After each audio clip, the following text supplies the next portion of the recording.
இயற்கை தாயின் மடியை பிரிந்து எப்படி வாழ இதயம் தொலைந்து சலித்து போனேன் மனிதனாயிருந்து பறக்க வேண்டும் பறவையாய் திரிந்து திரிந்து பறந்து பறந்து மூங்கில் காடுகளே வந்து முனகும் பாடல்களே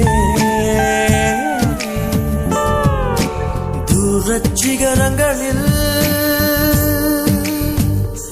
தண்ணீர் துவைக்கும் அருவிகளே